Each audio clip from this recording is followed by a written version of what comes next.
Hello my dear students, once again welcome back to English online class. In the previous class we have started the poem The Farmer's Wife, which is a social and feministic point of view based poem written by Olga, and Olga is the pen name of the prominent writer, feminist, none other than P. Lalita Kumari, who belongs to Andhra Pradesh. And in the previous class we come to know the background of this poem and what was the main intention in the mind of author and what forced her to write this poem. Each and everything we came to know.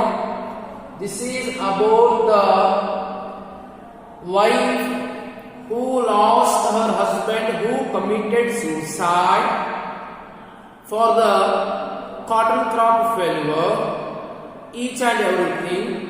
After the death of her husband, what challenges and what sufferings that the wife is going to face in her life, and also the burden which is on the head of farmer's wife, and how she tries to manage those all burdens, including children, family, each and everything, including along with the society also. That was the most difficult part in the life of the every woman who lost her husband. So ವಿದ್ಯಾರ್ಥಿಗಳೇ, ಯಾವ ರೀತಿ ಈ ರೈತರ ಹೆಂಡತಿಯು ತನ್ನ ಗಂಡ ಆತ್ಮಹತ್ಯೆ ಮಾಡಿಕೊಂಡ ನಂತರ ಯಾವ ರೀತಿ ಆ ಒಂದು ಸಾಂಸಾರಿಕ ಹೊರೆ ಜವಾಬ್ದಾರಿ ತನ್ನ ತಲೆಯ ಮೇಲೆ ಬಂದು ಕುಂತಾಗ, ಮೂಟೆಯ ರೀತಿಯೊಳಗೆ ಬೆಳೆದು ನಿಂತಾಗ ಯಾವ ರೀತಿ ಜೀವನವನ್ನು ನಡೆಸುವಂತಹ ಒಂದು ಕಠಿಣತೆಗಳನ್ನು ಎದುರಿಸ್ತಾವೋ ಅವುಗಳ ಮೇಲೆ ಫೋಕಸ್ ಮಾಡುತ್ತೆ. ಮೊದಲೇ ಹೇಳಿದ ಹಾಗೆ ಇದು ಮಹಿಳಾವಾದಿತನದ ಒಂದು ವಿಷಯದ ಮೇಲೆ ಮೂಡಿಬಂತಹ ಒಂದು ಕವಿತೆ, ಒಂದು ಸಾಮಾಜಿಕ ಕವಿತೆ ಕೂಡ ಅಡ್ಡಿ ಇಲ್ಲ. ಒಬ್ಬ ಹೆಣ್ಣು ಮಗಳು ಸ್ವತಃ ಆಗಿದ್ದರಿಂದಾನೇ ಲಲಿತಾ ಕುಮಾರ್ ಅವರು ಇನ್ನೊಂದು ಹೆಣ್ಣಿನ ಒಂದು ಕಷ್ಟಗಳು ಯಾವ ಇಲ್ಲವ ಅವುಗಳ ಮೇಲೆ ಬೆಳಕಿಸ್ತಾರೆ. ಸೊ ನಾವು I would like to give you the Kannada meaning of English words which are existing in the poem. So please hold the textbook in your hand and try to mark out the Kannada meanings of English words presented in the poem. You are virtuous. Virtuous means punyavanta. And you are gone. Sattu hodi. Neenu punyavanta, neenu sattu hodi. Poor sinner, badapati, that I am remain. I means here farmer's wife. You means farmer who committed a suicide. I means here the farmer's wife. You andre ಸತ್ತು ಹೋದಂತಹ ಆತ್ಮಹತ್ಯೆ ಮಾಡಿಕೊಂಡಂತಹ ರೈತನು. ಇಲ್ಲಿ ಆ ಎಂತಂದ್ರೆ ಆ ಒಂದು ಮುಗ್ಧ ರೈತನ ಹೆಂಡತಿ. ಅದಕ್ಕೆ ಹೇಳ್ತಾರೆ, ನೀನು ಪುಣ್ಯವಂತ, ನೀನು ಸತ್ತು ಹೋದಿ, ನಾನು ಉಳಿದುಕೊಂಡೆ, ನಾನೇ ಬಡಪಾಯಿ. I am the poor sinner who remain before your creditors. Creditors means ಸಾಲಗಾರರು. ಓಕೆ, ಸಾಲ ಕೊಟ್ಟಂತವರು, ಲೇವಾದೇವಿಗಾರರು, ಸಾಲ ಕೊಟ್ಟಂತವರು, money lenders. Unable to bend your head. ತಲೆಯನ್ನ ಬಾಗಿಸುವುದಕ್ಕೆ ಆಗಲಾರದೆ, ತಲೆ ಬಾಗಿಸುವುದಕ್ಕೆ ಆಗಲಾರದೆ. Or stretch out your hand. ಕೈಯನ್ನ ಚಾಚೋದಕ್ಕೆ ಆಗದೆ, ಕೈ ಚಾಚೋಕೆ ಆಗದೆ, ತಲೆ ಬಾಗುವುದಕ್ಕೆ ಆಗದೆ. Or sell your crops. ಬೆಳೆಯನ್ನು ಮಾರೋಕೆ ಆಗದೆ. You cross over. ನೀನು ನಿನ್ನ ಜೀವವನ್ನು ಬಿಟ್ಟಿ. But I means wife was Born with the head bent. ನಾನು ನನ್ನ ಹೆಂಡತಿ ತಲೆ ಬಾಗಿಸಿಕೊಂಡೇನೆ ಹುಟ್ಟಿರುವುದರಿಂದ. ಹೆಣ್ಣು ಒಂದು ರೂಢಿಗೆ ಏನಿದೆಪ್ಪ ಅಂತಂದ್ರೆ, ಹೆಣ್ಣು ಹುಟ್ಟಿರುವುದೇ ತಲೆ ಬಾಗಿ ನಡೆಯೋದಕ್ಕೆ ಅನ್ನೋ ರೀತಿ ಒಳಗೆ ಇಂದಿನ ಗಂಡಿ ಇಂದಿನ ಸಮಾಜ ಏನು ಹೆಣ್ಣು ಮಕ್ಕಳನ್ನು ನೋಡ್ತಾ ಇದೆ, ಇದರಿಂದ ಬೇಸತ್ತು ಕೂಡ ಈ ದುಃಖದ ಧ್ವನಿಯೊಳಗೆ ಆ ಒಂದು ಹೆಣ್ಣು ಮಗಳು ರೈತನ ಹೆಂಡತಿ ತನ್ನ ಗಂಡನ ಕಳೆದುಕೊಂಡಂತಹ ಸಂದರ್ಭದೊಳಗೆ ತನ್ನ ಗಂಡನ ಹೆಣದ ಮುಂದೆ ಯಾವ ರೀತಿ ತನ್ನ ರೋದನೆಯನ್ನ ತನ್ನ ಗಂಡನಿಗೆ ಬೈತಾ ಇಲ್ಲ, ಅವಳು ತನ್ನ ಗಂಡನಿಗೆ ದೋಷಿಸ್ತಾ ಇದ್ದಾಳೆ. She was not abusing her husband, she was blaming because he left his wife. In which condition? The wretched condition. That fellow left her husband, his wife in the worst condition. So that's why she was expressing her sadness through blaming, not abusing. ಅಲ್ಲಿ ಬೈತಾ ಇಲ್ಲ ಅವಳು, ಅಲ್ಲಿ ಅವಳು ಗಂಡನನ್ನ ದೂಷಿಸ್ತಾ ಇದ್ದಾರೆ. A hand outstretched, a hand outstretched, not unused to being so. ತಲೆಬಾಗಿಸಿಕೊಂಡೇ ಹುಟ್ಟಿದ್ದೇನೆ ಎಂಬ ಕಾರಣಕ್ಕೆ ನಾನು, ಕೈ ಚಾಚಿಕೊಂಡೇ ಹುಟ್ಟಿದ ಕಾರಣಕ್ಕೆ ನಾನು, not unused to being so, ಮಾರೋದಕ್ಕೆ ಆಗುವುದಿಲ್ಲ ನನ್ನಿಂದ ಅಂತ ತಿಳ್ಕೊಂಡು, knowing all of this did you knew me, ಎಲ್ಲವನ್ನ ತಿಳಿದುಕೊಂಡು ನನ್ನನ್ನ ಬಿಟ್ಟು ಹೋದಿಯಾ ನೀನು. She was asking her husband in front of the dead body of her husband, you fellow, you fool, you left me after knowing all the things that I am unable to manage the burden of the family, because I was not permitted to involve in the society, I was not permitted to cross the boundary line of the domestic life. That much you showed the dominance over me, because you are man and I am the only woman.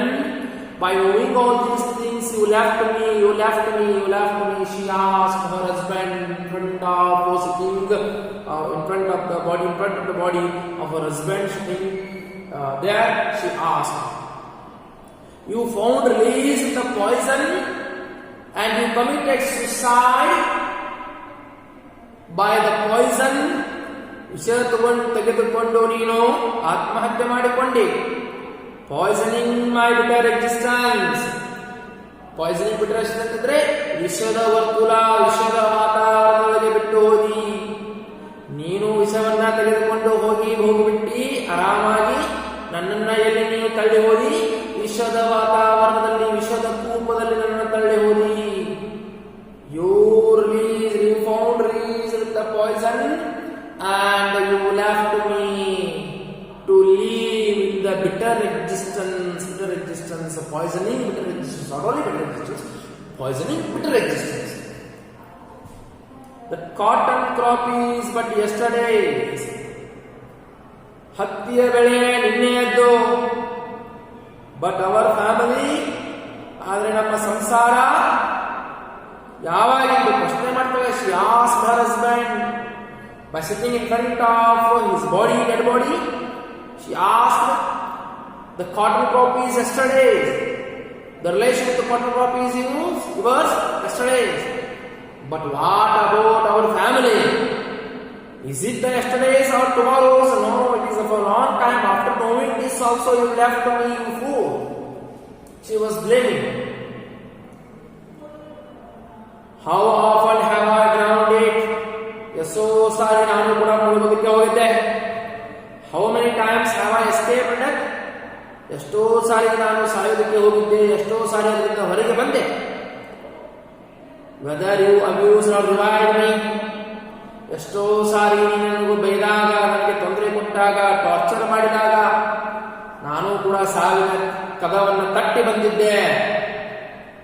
Cake ಕಡಿಮೆ ಒದ್ದಾಗ, when you were drunk, ಕುಡಿದಾಗ, ಆಯ್ತೋ ಅಂದ್ಕೊಂಡಿದ್ದೆ. He is but a man, and also he was not a man, he was my husband. She thought that ನೀನು ನನ್ನ ಗಂಡ ಅಂತ ತಿಳ್ಕೊಂಡು ನೀವು ಒದ್ದಾಗ, ಬಯಸಿಕೊಂಡಾಗ, torture ಕೊಟ್ಟಾಗ ಸಹಿಸಿಕೊಂಡು ಆತ್ಮಹತ್ಯೆ ಮಾಡೋದ್ರ ಕಡೆ ಹೋಗಿ ಸಾವಿನ ಕದವನ್ನ ತಟ್ಟಿ ಬಂದಿದ್ದೆ. I knocked on the door of death. Little did I dream you would did me a death blow like this. ಒಂದೇ ಒಂದು ಕನಸಿನಲ್ಲಿ ಕೂಡ ನಾನು ಕಂಡಿರಲಿಲ್ಲ, ಅದರ ಬಗ್ಗೆ ಯೋಚಿಸಿರಲಿಲ್ಲ. ನೀನು ಈ ರೀತಿಯಾಗಿ ನನ್ನನ್ನು ನಡುನೀರಿನಲ್ಲಿ ಬಿಟ್ಟು ಹೋಗ್ತೀಯಂತ. That I never dreamt in my one dream also that you will live like this me, in this type of condition that you left me. I never dreamt about those things. I never dreamt about those things. She was expressing her sadness. True, the crop was gone. ನಿಜ, ಹತ್ತಿಯ ಬೆಳೆ ಹೋಯಿತು, ನಾಶವಾಗಿ. The debt remained. ಸಾಲ ಹೊರೆಯಾಯಿತು, ಸಾಲ ಉಳಿತು. ಅವರ dignity hit the dust. ನಮ್ಮ ಮಾನ ಮರ್ಯಾದೆ ನನ್ನ ಪಾಲಾಗಿ ಗಾಳಿಗೆ ಹಾರಿ ಹೋಯಿತು, ನಿಜ. ಅವರ ಹಾರ್ಟ್ ಟರ್ನ್ಸ್ ಟು ವಾಟರ್. ನಮ್ಮ ಗಟ್ಟಿತನ ನೀರಾಗಿ ಕರಗಿತು. ನಮ್ಮ ಶಕ್ತಿ ಕುಂದಿ ಹೋಯಿತು, ನಮ್ಮ ಗಟ್ಟಿತನ ನೀರಾಗಿತು. But how did you manage? How did you imagine? ಇಷ್ಟೆಲ್ಲ ಇದ್ರೂ ಕೂಡ ನೀನು ಹೆಂಗೆ ಕಲ್ಪನೆ ಮಾಡಿಕೊಂಡೆ? ಮೈ ಬ್ಯಾಕ್, ನನ್ನ ಬೆನ್ನು, ವುಡ್ ಬೇ, ಸಹಿಸಿಕೊಳ್ಳುವುದೆಂಬ ವಿಚಾರದಿಂದ. ಇದರ ಬಗ್ಗೆ ದ ಬರ್ಡನ್ ಆಫ್ ಫೋರ್ಚೂನ್, ಈ 4 ಮಕ್ಕಳ ಹೊರೆಯನ್ನು. ನಿನಗೆ ಗೊತ್ತಿದೆ, ನನ್ನ ಕೈಯಿಂದ ಏನೂ ಆಗುವುದಿಲ್ಲ. ಇಷ್ಟೆಲ್ಲ ಗೊತ್ತಿದ್ದು ಕೂಡ ನೀನು ಹೆಂಗೆ ಕಲ್ಪನೆ ಮಾಡಿಕೊಂಡೆ ನನ್ನ ಒಂದು ಬೆನ್ನು ಈ 4 ಮಕ್ಕಳ ಹೊರೆಯನ್ನ ಹೊರುತ್ತದೆ ಎಂದು. You saw your crop destroyed. ನೀ ಕೇವಲ ನಿನ್ನ ಹತ್ತಿ ಬೆಳೆ ನಾಶವಾಗುವುದನ್ನ ಮಾತ್ರ ನೋಡಿದೆ.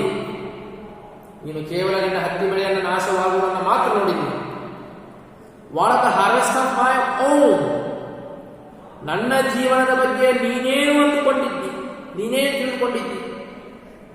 ಓ ಮೀನ್ಸ್ ಬಟ್ಟೆ, ಮೀನ್ಸ್ ಜೀವನ. ಕೇವಲ ಹತ್ತಿ ಬೆಳೆಯ ಬಗ್ಗೆ ತಲೆ ಕೆಡಿಸಿಕೊಂಡಿ, ಆದರೆ ನಿನ್ನ ಹೆಂಡತಿಯಾದಂತ ನನ್ನ ಬಗ್ಗೆ ನೀನು ತಲೆ ಕೆಡಿಸಿಕೊಳ್ಳಿಲ್ಲ. Can I leave them to the wind? ನಾನು ಹತ್ತಿ ಬೆಳೆ ಹೇಗೆ ಗಾಳಿಗೆ ಹಾರಿ ನಾಶವಾಗಿ ಹೋಯಿತು, ಅದೇ ರೀತಿ ನನ್ನ ಮಕ್ಕಳನ್ನ ಗಾಳಿಗೆ ಕೂರಿ ಬಿಡ್ಲ, ಅವರ ಜೀವನವನ್ನು ನಾಶ ಮಾಡಲ. ನೀನು ಹೋದಂಗೆ ನಾನು ಹೋಗಬೇಕಂದ್ರೆ ಏನಾಗುತ್ತೆ? ಅವ್ರ ಜೀವನ ನಾಶ ಆಗಿರುತ್ತೆ. ಹತ್ತಿಯ ಒಂದು ಬೆಳೆಗಿಂತಲೂ ಕೆಟ್ಟ ರೀತಿ ಒಳಗೆ ಅವರ ಜೀವನ ಆಗಿರುತ್ತೆ. It takes a moment to die. ಸಾಯೋದಕ್ಕೆ ಒಂದು ಕ್ಷಣ ಸಾಕು, ಕೇವಲ ಒಂದು ಕ್ಷಣ ಸಾಕು ಸಾಯೋದಕ್ಕೆ. But open your mouth and ask. ತೆಗಿ ನಿನ್ನ ಬಾಯನ್ನ, ಕೇಳಿಕೋ ನಿನ್ನಗೆ ನೀನೇ. What of this, why of this? ಏನು ಹೀಗೆ, ಯಾಕೆ ಹೀಗೆ, ಏನು ಹೀಗೆ, ಯಾಕೆ ಹೀಗೆ? Needs a firm heart. ಹೀಗೆ ತಿಳ್ಕೊಳ್ಳೋಕೆ, ವಿಚಾರ ಮಾಡೋದಕ್ಕೆ ಗಟ್ಟಿ ಮನಸ್ಸು ಬೇಕು, ಗಟ್ಟಿ ಹೃದಯ ಬೇಕು. To teach my children to clench a fist. ಈಗಿನಿಂದ ನನ್ನ ಮಕ್ಕಳಿಗೆ ನಾನು ಕಲಿಸ್ತೇನೆ. To teach my children, I will teach my children what? To clench a fist. ಮುಷ್ಟಿಯನ್ನ ಮಾಡುವುದನ್ನ ಕಲಿಸ್ತೇನೆ, ಮುಷ್ಟಿ ಮಾಡುವುದನ್ನ ಕಲಿಸ್ತೇನೆ. Not merely for a handful of rice. ಕೇವಲ ಹಿಡಿ ಹತ್ತಿಗಾಗಿ ಮುಷ್ಟಿ ಮಾಡೋದಲ್ಲ, ಅವರಿಗೆ ಮುಷ್ಟಿ ಮಾಡೋದನ್ನ ಕಲಿಸ್ತೇನೆ. ಎಂತಹ ಮುಷ್ಟಿ? ಬಟ್ ಇನ್ ಅ ಬ್ಯಾಟಲ್, ಜೀವನವೆಂಬ ಕದನದಲ್ಲಿ. Battle means not the war between soldiers and soldiers, the war between human beings and life. That is the battle he or she pointing. ಅಥವಾ ನಾನು ನನ್ನ ಮಕ್ಕಳಿಗೆ ಕಲಿಸ್ತೇನೆ, ಮುಷ್ಟಿ ಮಾಡುವುದನ್ನ ಕಲಿಸ್ತೇನೆ. 4 ಹಿಡಿ ಅಕ್ಕಿಗಲ್ಲ, ಜೀವನವೆಂಬ ಕದನದಲ್ಲಿ ಹೇಗೆ ಎದ್ದು ಹೋರಾಟ ಮಾಡಿ ಗೆದ್ದು ಬರಬೇಕು ಎಂಬ ಒಂದು ಮುಷ್ಟಿಯನ್ನ ಕಲಿಸ್ತೇನೆ, ಮುಷ್ಟಿ ಮಾಡುವುದನ್ನ ಕಲಿಸ್ತೇನೆ. I must live. ನಾನು ಬದುಕುತ್ತೇನೆ, ನಾ ಬದುಕ್ತೇನೆ, ನಿನ್ನಂಗೆ ಸಾಯೋದಿಲ್ಲ ಹೇಳಿ ಹಾಗೆ. I must embrace life, not death. ನಾನು ಜೀವನವನ್ನು ಅಪ್ಪಿಕೊಳ್ತೇನೆ. ಎಂಬ್ರೇಸ್ ಮೀನ್ಸ್ ಅಪ್ಪಿಕೊಳ್ಳೋದು, ನಾಟ್ ದ ಡ್ಯಾತ್. ನಾ ಜೀವನವನ್ನು ಅಪ್ಪಿಕೊಳ್ತೇನೆ ಮತ್ತು ಒಂದು ಸಾವನ್ನ ಅಲ್ಲ. Embrace life and the struggle for life. ಜೀವನವನ್ನು ಅಪ್ಪಿಕೊಂಡು ಅದೇ ಜೀವನದಲ್ಲಿ ಶ್ರಮವನ್ನ ಪಟ್ಟು ಗೆದ್ದು ಬರುವುದನ್ನ ಕಾಯ್ತೇನೆ, ಗೆದ್ದು ಬರುವುದನ್ನ ಪ್ರಯತ್ನ ಪಡ್ತೇನೆ, ಗೆದ್ದು ಬರ್ತೇನೆ ಅನ್ನುವಂತಹ ಒಂದು ದೃಢ ನಿರ್ಧಾರವನ್ನ ಅಲ್ಲಿ ಪ್ರಕಟಿಸ್ತಾಳೆ. ಯಾರು? The wife of the farmer.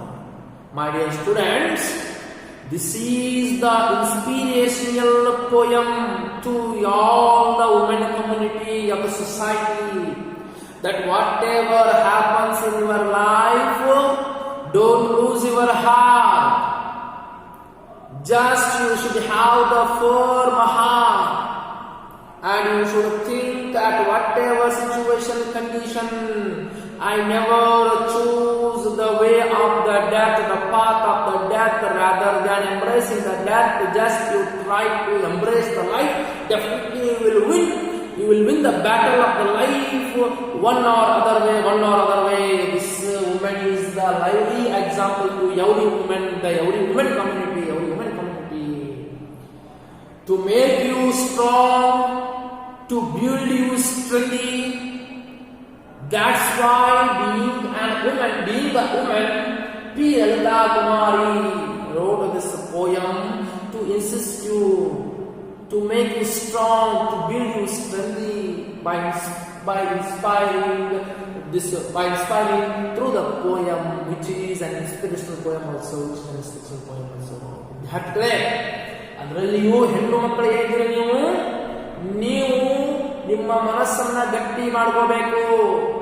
ಜೀವನದಲ್ಲಿ ಎಂತಹದೇ ತೊಂದರೆ ಬಂದರೂ ಕೂಡ, ಕಷ್ಟ ಕಠೋರತೆಗಳು ಬಂದರೂ ಕೂಡ, ಎಂತಹದೇ ಸನ್ನಿವೇಶಗಳು ಇದ್ರೂ ಕೂಡ, ಸಂದರ್ಭದಲ್ಲಿ ಇದ್ರೂ ಕೂಡ, ನೀವು ನಿಮ್ಮ ಮನಸ್ಸನ್ನ ಅಳಕುಗೊಳಿಸಲಾರದೆ ಇನ್ನಷ್ಟು ಗಟ್ಟಿ ಮಾಡಿಕೊಂಡು ಬಂಡೆ ರೀತಿ ಒಳಗೆ ಜೀವನವೆಂಬ ಕದನದಲ್ಲಿ ಹೋರಾಡಿ ಶ್ರಮಪಟ್ಟು ತ್ರಾಸಪಟ್ಟು ಗೆಲ್ಲುವುದರ ಕಡೆಗೆ, ಯಶಸ್ಸಿನ ಕಡೆಗೆ ನೀವು ಹೋಗಬೇಕೆಂದರೆ ಈ ಹೆಣ್ಣು ಮಗಳ ಒಂದು ಜೀವನ ನಿಮಗೆ ಸ್ಫೂರ್ತಿಯಾಗುತ್ತದೆ. 100ಕ್ಕೆ 100% ಆಗುವಂತಹ ಮಾತನ್ನ ಯಾರು ಹೇಳ್ತಾ ಇದ್ದಾರೆ?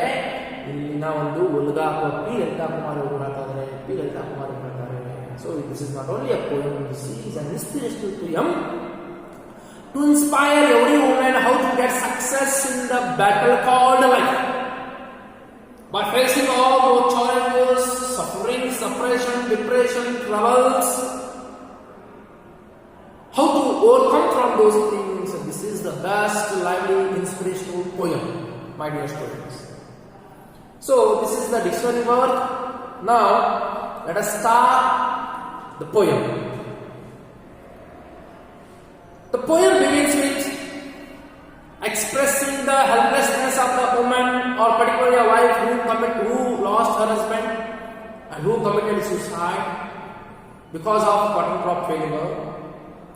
That here she tells that sitting in front of the dead body of her husband, look at the image. There was a dead body which was prepared to do the last cremation of that dead body along with children and some neighbors, and also in a cloud mark there were the creditors who gave the money, who lent the money to them. So the behind there was the home. These all things are the symbol of the burden in her life, which left by whom? That fellow left those all things, creditors, home, neighbors, and all those things. So you are virtuous, you are gone, poor sinner that I am remain. So here she expresses her helplessness before her husband. You are virtuous, my dear husband, you are virtuous, and I am the poor sinner who remain. Before your creditors. ತನ್ನ ಗಂಡನ ಮುಂದೆ ಕುಳಿತುಕೊಂಡು ತನ್ನ ಅಸಹಾಯಕತೆಯನ್ನ, ದುಃಖವನ್ನ, ರೋದನೆಯನ್ನು ವ್ಯಕ್ತಪಡಿಸ್ತಾ ಇದ್ದಾಳೆ. ನೀನೇ ಪುಣ್ಯವಂತ, ನೀನು ಹೋದಿ ಆರಾಮವಾಗಿ ನೀನು ಸಾವಿನ ಕದವನ್ನ ತಟ್ಟಿ ಸಾವನ್ನ ಅಪ್ಪಿಕೊಂಡು ನೀನು ಹೋದಿ. ಆದರೆ ನೀವು ಬಿಟ್ಟು ಹೋದಂತಹ ಈ ಹೊರೆಯ ಮುಂದೆ ನನಗೆ ಅನಿಸ್ತಾ ಇದೆ ಬದುಕುವುದು ಹೇಗಪ್ಪ ಅಂತಂದ್ರೆ ನಾನೇ ಬದುಕಿ. I am the poor sinner. That you are virtuous, you are gone. But I thought that staying in this condition is nothing but I am the poor sinner, still I remain before your creditors. ನಿನ್ನ ಸಾಲಗಾರರ ಮುಂದೆ ನಾನು ನಿಂತುಕೊಳ್ಳೋದು ನಿಂದಿರೋದು, ಈ ಹೊರೆಯ ಮುಂದೆ ಈ ಹೊರೆಯ ಮಧ್ಯೆ ನಾನು ನಿಂದಿರೋದೇನಿದೆಯಲ್ಲ, ಇದು ನನಗೆ ಅನಿಸ್ತಾ ಇದೆ ಇದು ಒಬ್ಬ ಪುಣ್ಯವಂತನ ಒಂದು ಕೆಲಸ ಅಲ್ಲ, ಇದು ಬಡ ಪಾಪಿಯ ಕೆಲಸ, ಬಡ ಪಾಪಿಯ ಕೆಲಸ. ನೀನು ಪುಣ್ಯವಂತ ಇದೆಯಾ, ಅದಕ್ಕೆ ನೀನು ಹೋಗಿಬಿಟ್ಟಿ. ಯಾವ ಸಾಲಗಾರರ ಮುಂದೆ ನಿಲ್ಲೋದಕ್ಕೆ ಆಗಲಾರದೆ, ಯಾವ ಹೊರೆಯನ್ನು ನಿಭಾಯಿಸೋದಕ್ಕೆ ಆಗಲಾರದೆ, ಯಾವ ಕಠಿಣತೆಗಳನ್ನು ಎದುರಿಸೋದಕ್ಕೆ ಆಗಲಾರದೆ ನೀನು ಹೋಗಿಬಿಟ್ಟಿ. ಆದರೆ ನಾನೇ ಬಡಪಾಯಿ ಇದ್ದೇನೆ, ನಾನೇ ಬಡಪಾಯಿ ಇದ್ದೇನೆ. ಯಾಕಂತಂದ್ರೆ ನೀನು ಬಿಟ್ಟು ಹೋದಂತಹ ಈ ಹೊರೆಗಳ ಮಧ್ಯೆ, ನೀನು ಬಿಟ್ಟು ಹೋದಂತಹ ಈ ಸಾಲಗಾರರ ಮುಂದೆ, ನೀನು ಬಿಟ್ಟು ಹೋದಂತಹ ಈ ಕಠಿಣತೆಯ ಏನಿದೆ ಸಂದರ್ಭ ಸನ್ನಿವೇಶ, ಇವೆಲ್ಲದರ ಮುಂದೆ ನಾನು ನಿಲ್ಲೋದು ಹೇಗಿದೆಯಪ್ಪ ಅಂತಂದ್ರೆ ನಾನೇ ಬಡಪಾಯಿ, ನಾನೇ ಬಡಪಾಯಿ, ನಾನೇ ಬಡಪಾಯಿ. Before your creditors, unable to bend your head, to not bend your head before your creditors, and to not manage the burden situation, to not handle the situation. You thought it is impossible, it is difficult, and you are gone. That you are the virtuous. But I am poor sinner, still I remain before all these things. I thought I am a poor sinner. ಸಾಲಗಾರನ ಮುಂದೆ ತಲೆಮಾರಿಸಲಿಕ್ಕೆ ಆಗಲಾರದೆ, ಜೀವನ ಸಂಸಾರದ ಹೊರೆಯನ್ನ ಭಾರವನ್ನ ತಲೆಯ ಮೇಲೆ ಹೊರಕ್ಕೆ ಆಗಲಾರದೆ, ಸನ್ನಿವೇಶವನ್ನ ಸರಿಯಾಗಿ ನಿಭಾಯಿಸಲಿಕ್ಕೆ ಆಗಲಾರದೆ, ಮನಸ್ಸನ್ನ ತಿಳಿಗೊಳಿಸಿ ಆತ್ಮಹತ್ಯೆ ಮಾಡಿಕೊಂಡು ನೀ ಸತ್ತು ಆರಾಮ ಹೋಗ್ಬಿಟ್ಟು 4 ಮಂದಿ ಹೆಗಲ ಮೇಲೆ ಹೊತ್ತುಕೊಂಡು ಹೋಗ್ತಾರ, ಎಲ್ಲ ಬಾರಿಸ್ತಾರ, ಹೂವು ಹಾರ ಹಾಕಿದ್ರು, ಹೊಗಳಿದ್ರು, ನೀ ಹೋಗಿಬಿಟ್ಟಿ. ಆದ್ರೆ ನೀನು ಪುಣ್ಯವಂತ ಇದಿ, ನನ್ನನ್ನ ಬಿಟ್ಟು ಹೋದಿ, ನಾನೇ ಪಾಪಿ ಅಂತ ಅನ್ಸುತ್ತೆ. So these are the first 4 lines of the poem. What she expresses her sadness or helplessness by sitting before the dead body of her husband. So in the next class we will continue this poem, and if you have any doubts or queries regarding today's class, you can ask and get the clarification through the WhatsApp or call. And until the next video, stay tuned. Thank you.